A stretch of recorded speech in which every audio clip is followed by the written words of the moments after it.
At kung malalaman man ni Mama, wala tayong ebidensya. Kaya kailangan natin pagpatuloy ang paghahanap ng hustisya mo. Gagawin ba natin to para sa vlog mo? Hindi. Dahil alam ko ang pakaramdam na walang nakakaintindi sa'yo. Nung bata pa ako, may nagtangka sa akin lalaki. Takot na takot ako nun. Mabuti na lang, may lalaking nagligtas sa akin para makatakas sa sitwasyon na yun.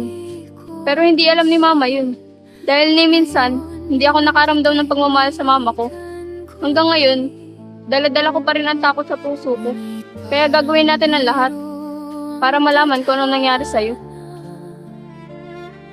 Nang ika'y biglang nawala.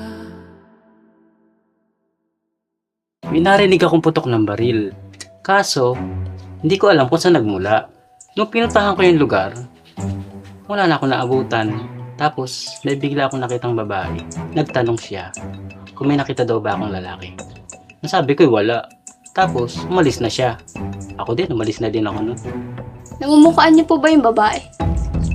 Oo, namumukhaan ko siya. Teka, magkamukha kayo. Ito po ba yun? Tingin.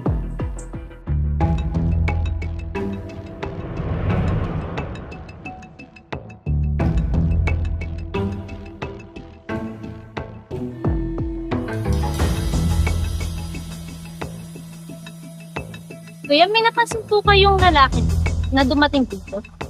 May katangkaran po siya, tapos po mistiso. Eh, parang wala akong napansin.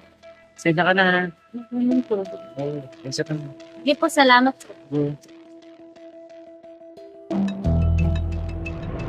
Siya nga, oo. Yan ang babae nagtanong sa akin.